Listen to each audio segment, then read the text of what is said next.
Oui, merci Madame la Présidente, Madame la Vice-Présidente, mes chers collègues. Je vais exprimer une position qui est assez mitigée selon le point de vue depuis lequel je me place. Si je m'exprime comme élu métropolitain et que je me place à cette hauteur-là, mais à cette distance-là également du terrain,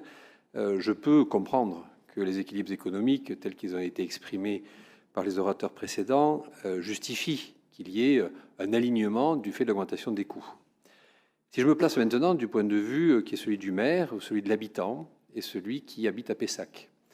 là j'ai une position nettement plus réservée, pour ne pas dire hostile, à cette augmentation, dans la mesure où, depuis la mise en place du nouveau réseau, nous pouvons constater, sur la partie ouest en tout cas de la ville, une dégradation du service,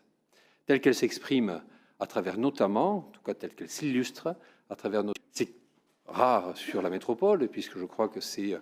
un des seuls endroits ou des seules lignes qui étaient marquées, en tout cas d'après les chiffres qui nous avaient été communiqués en début d'année, par une légère érosion de la fréquentation, ce qui, vous en conviendrez, n'est pas l'objectif poursuivi par un réseau de transport public tel que le nôtre. Dans ces conditions, il me semble difficile de justifier auprès de ces mêmes habitants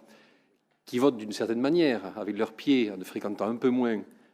les transports publics qui sont proposés sur l'ouest de la ville de Pessac,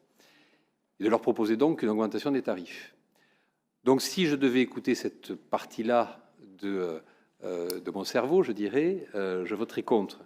puisqu'on ne peut pas avoir une augmentation d'un service dont on est moins satisfait. Maintenant, comme je l'ai dit tout à l'heure, je vais avoir une position sans doute balancée, et pour les élus pessacais qui voteront de la même manière que moi, ce sera donc une abstention vers laquelle nous dirigerons, suivant en cela notamment les expressions qui étaient beaucoup plus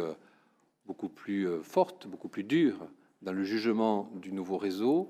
qui ont été exprimées par la Fédération des syndicats de quartier, qui, lors du comité des partenaires de TBM il y a quelques jours, s'est clairement opposé à toute proposition d'augmentation des tarifs, pour les raisons que je viens d'expliquer, et pour en même temps, et ça c'est un autre élément que je veux verser au dossier, pour le refus d'une amélioration qui serait tout à fait à notre portée concernant le classement dans les avantages dont on peut bénéficier de la gare de Cestas comme une gare métropolitaine, au motif qu'elle ne serait pas sur le territoire métropolitain. Je parle de la gare de Gazinay. Et cet argument serait tout à fait valable s'il n'y avait pas une autre gare, celle de Sainte-Eulalie, qui n'est pas non plus sur le territoire de la métropole et qui, pour autant, bénéficie des mêmes services et des mêmes avantages que la métropole peut offrir à l'ensemble des gares sur son propre territoire. Donc je souhaiterais que nous puissions examiner cette